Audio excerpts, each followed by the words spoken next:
स्वागत है आपका रेल विज्ञान गुरु के यूट्यूब चैनल पर। कैसे हैं दोस्तों? उम्मीद करता हूँ अच्छे होंगे।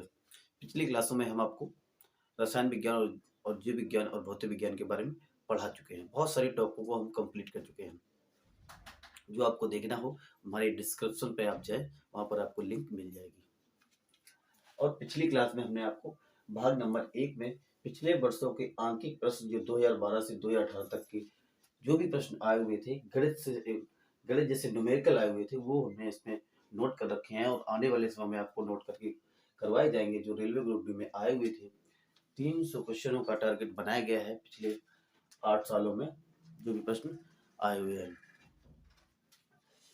चलिए देख लेते हैं। इस बार क्वेश्चन नंबर 8 है।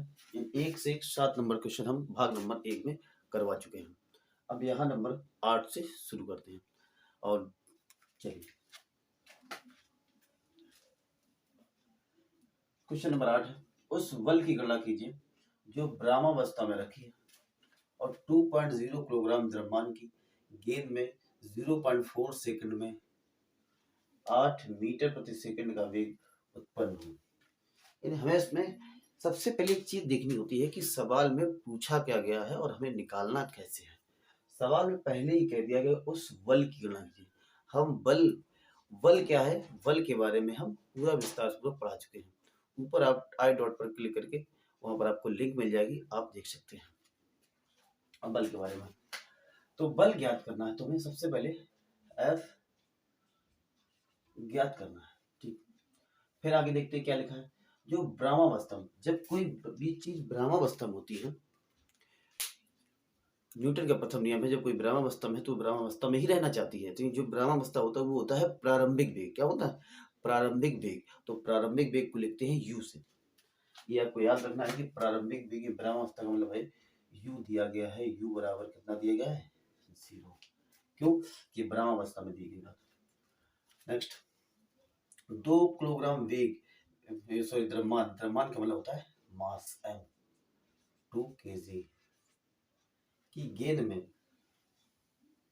0.4 सेकंड, सेकंड मतलब टाइम, ये आपके सवाल में दिया गया है।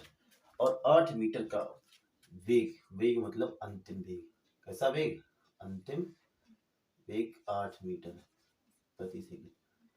तो जो हम ऐसे खड़े हैं ब्रह्मावस्था में, तो हमारा जो वेग है प्रारंभिक वेग 0 है। हमने चलकर क्रिया कर दी यहाँ से यहाँ तक आए, अब यहाँ रुक गया कि हमारा अंतिम वेग है। जो अंतिम वेग होता है उसे कहते हैं v से डिनोट करते हैं। तो इसमें अंतिम वेग दिया गया है 8 मीटर, क्योंकि वह 0.4 सेकंड से 8 मीटर का वेग उत्पन्न हो, यानी इतनी तेज चले। हमें ज्ञात करना है f दिया गया है u m t v। जब भी u और v दिए जाते हैं तब लगता है न्यूटन का प्रथम गति का प्रथम नियम, जो हम आपको पढ़ा चुके हैं। तो देख लेते हैं जो न्यूटन की गति का प्रथम नियम।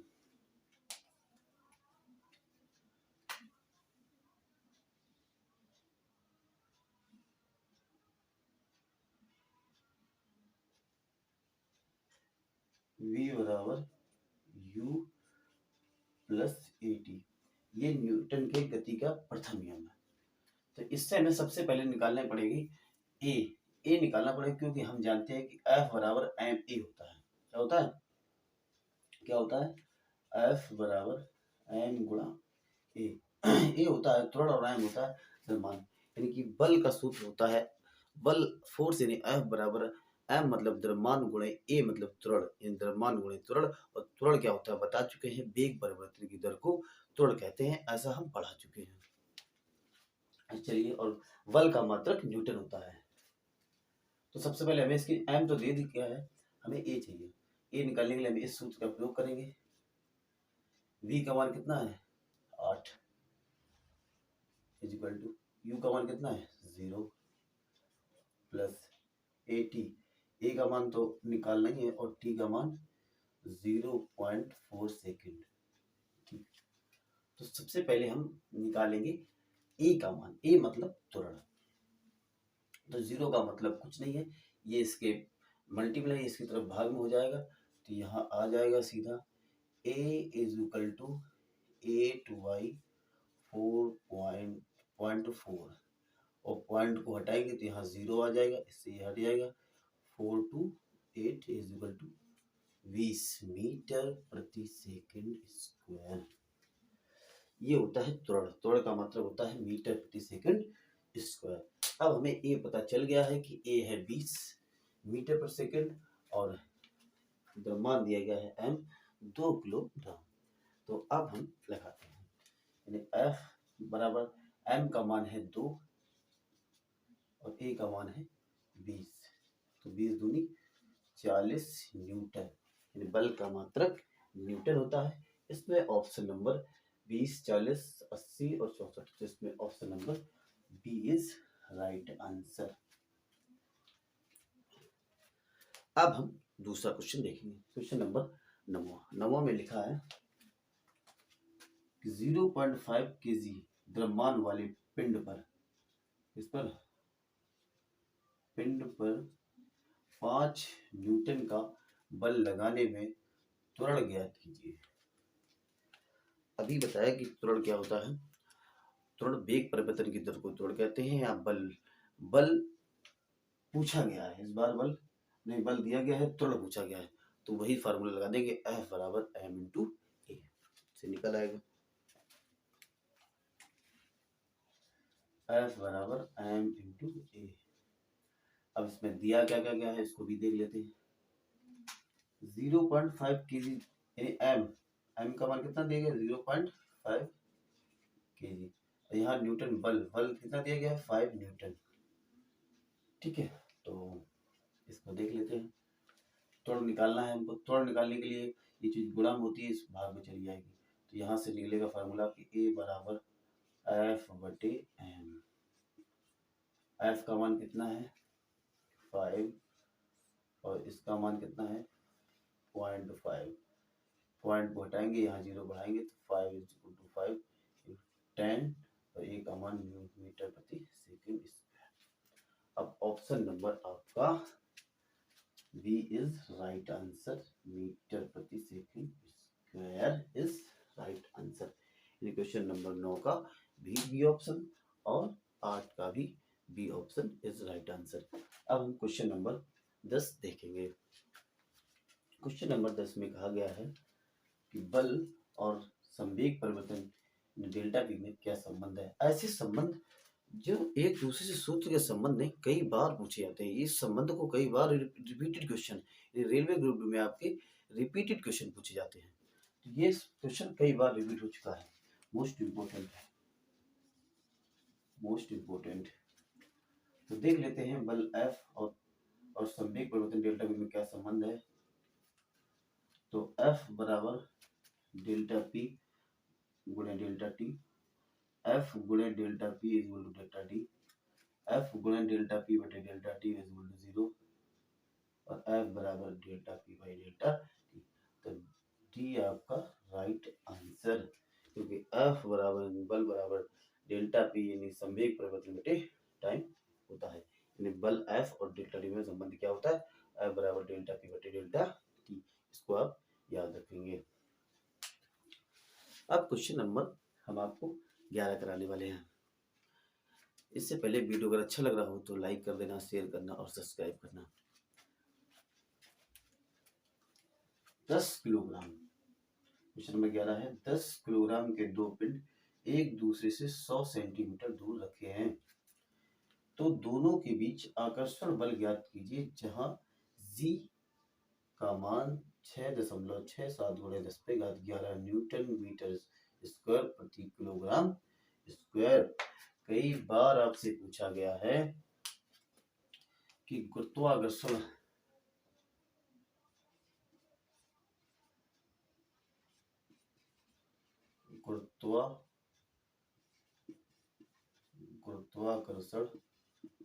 बल कैपिटल जी का मान और मात्रक दोनों पूछे जा चुके हैं कैपिटल जी के बारे में। इसे हम क्वेश्चन नंबर समझ लेते हैं 12, यहाँ है 13 नंबर मान लेते हैं। क्वेश्चन नंबर कौन सा है, ये क्वेश्चन नंबर आपका 13 है। गुरुत्वाकर्षण बल जी का मान और मात्रक बताओ। कई बार ऐसा प्रश्न पूछा गया है। तो गुरुत्वाकर्षण जी का मान यही वाला होता है 6.67 इंटू 10⁻11 और इसका मात्रक न्यूटन गुणे मीटर स्क्वायर प्रति किलोग्राम स्क्वायर होता है। इसकी विमा भी पूछी जाती है। विमा कैसे बनती है, क्या होती है विमा, ऐसा हम पढ़ा चुके हैं, आप हमारे वीडियो में देख लीजिए। और कमेंट बॉक्स में कैपिटल जी की विमा भी बताइएगा। चलिए अब सवाल को हल करते हैं। 10 किलोग्राम, और इसमें सबसे पहले लिखेंगे सवाल में दिया क्या गया है। सबसे पहले लिखा गया है कि 10 किलोग्राम द्रव्यमान है, m बराबर 10 किलोग्राम। 10 किलोग्राम के दो पिंड, कितने पिंड, दो पिंड, यानी कि m1 भी इतना है और दूसरा m2 भी 10 किलोग्राम है। ये लिखा है कि 2 किलोग्राम 10 केजी के दो पिंड एक दूसरे से 100 सेंटीमीटर दूर का मतलब बीच की दूरी को कहा जाता है r से लिखते हैं। बीच की दूरी 100 सेंटीमीटर है और हमें एक जैसा मात्रक बनाना होता है। यहाँ केजी लिखा है तो हमें मीटर बनाना पड़ेगा। तो मीटर बनाने के लिए हम 100 का भाग करेंगे, कितना लिखा 100 सेंटीमीटर दूर, तो दूरी को सेंटीमीटर में बनाने के लिए मीटर बनाए सबसे पहले हम, और 1 सेंटीमीटर में नहीं, 1 मीटर में 100 सेंटीमीटर होते हैं, तो 1 मीटर हो जाएगा। ठीक, आगे लिखा है आकर्षण बल यानी F आपको बताना है।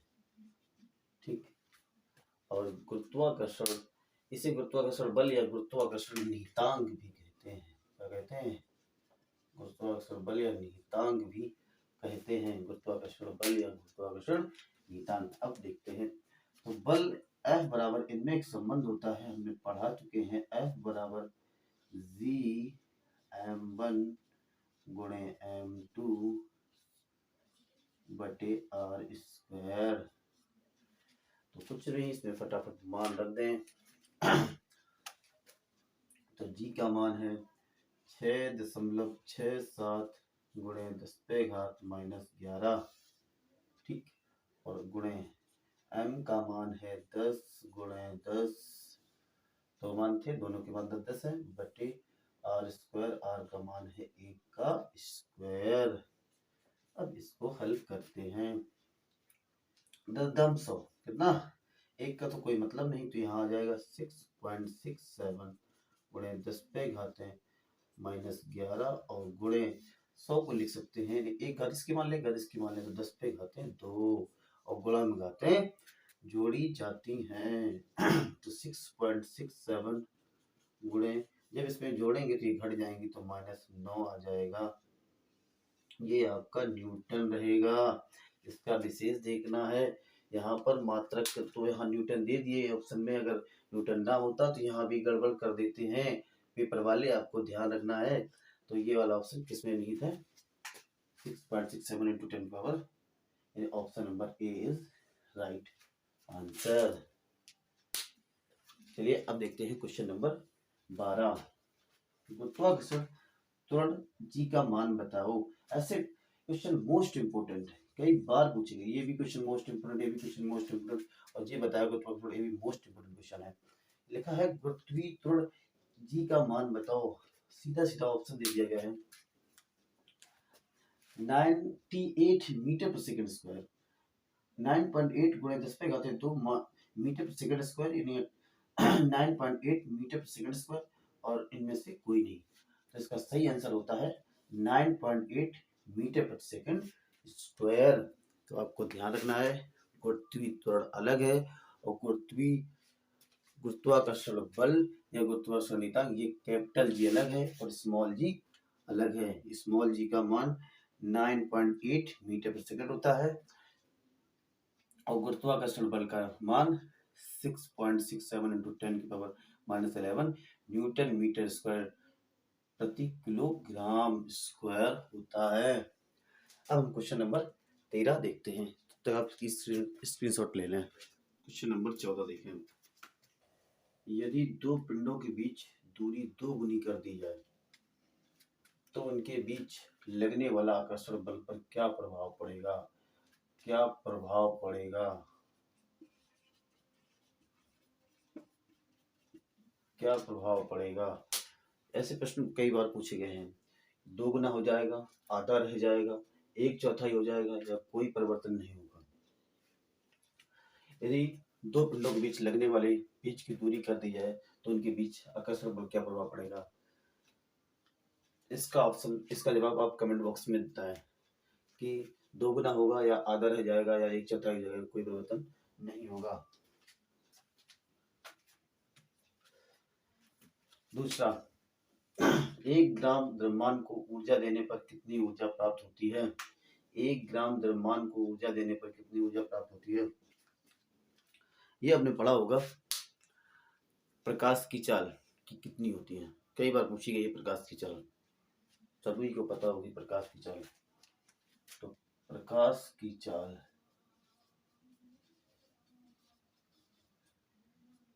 चाल होती है 3 × 10⁸ 3 × 10⁸ मीटर प्रति सेकंड। क्या होती है? प्रकाश 3 × 10⁸ मीटर प्रति सेकंड। 1 ग्राम द्रव्यमान को ऊर्जा देने पर कितनी ऊर्जा व्यय होगी? तो प्रकाश की चाल इसमें नहीं दी गई है, तो इसके लिए एक सूत्र होता है E = mc²। E = mc²। m का मान दिया गया है 1 ग्राम द्रव्यमान, तो 1 ग्राम द्रव्यमान, ग्राम को बदलेंगे किलोग्राम में, तो किलोग्राम में बदलने के लिए हमें 1 में 1000 का भाग करना पड़ेगा। तो करेंगे तो 10⁻1/10⁻³ +3 होगा। यहाँ ऊपर चली जाएगी तो 10⁻³ किलोग्राम होगा। अब इस समीकरण में रख देंगे। m का मान कितना है? m का मान ये निकला 10⁻³ गुणे c का मान होता है 3 × 10⁸। तो गुणा में घातें जोड़ी जाती हैं तो यहाँ घट जाएंगी, तो आएगा 3 × 10⁵ न्यूटन। क्या आएगा? 3 × 10⁵ न्यूटन। ठीक है, तो अब देख लेते हैं ऑप्शन तो ऐसा कोई भी नहीं है। ये 9 × 10⁻13 है, इतना है, न्यूटन है, इतना है। 1 ग्राम द्रव्यमान को ऊर्जा देने पर कितनी ऊर्जा व्यय होगी?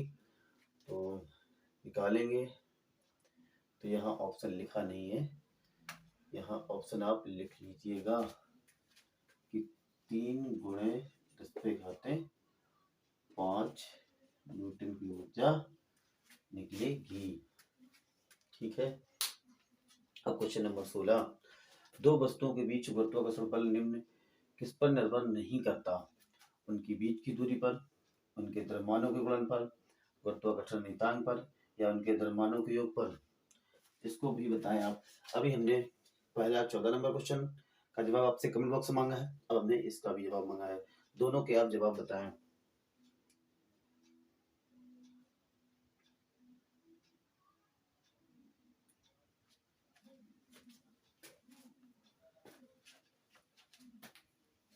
बताएं। इसका 16 का आंसर होगा, कमेंट बॉक्स में बताएं। 16 का जवाब है डी। क्यों जवाब है? क्योंकि उनके बीच की दूरी तो होती है, निर्भर करता है। उनके द्रव्यमान का गुणनफल भी होता है। क्यों होता है? अभी बताया था कि F = Gm1m2/r², ये होता है।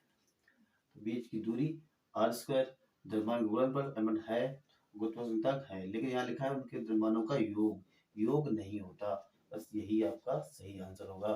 पहले का भी ये बता देते हैं कि दो पिंडों के बीच की दूरी को दोगुना कर दिया जाए तो वो 1/4 रह जाएगी। Option number C. क्यों 1/4 रह जाएगी? दोगुने करें तो 2 का वर्ग करेंगे तो 1/2 करेंगे वर्ग, तो 1/2 = 4, 1/4 हो जाएगी। ठीक है, इसके आगे हम आपको नेक्स्ट वीडियो में पढ़ाएंगे। Thank you for watching.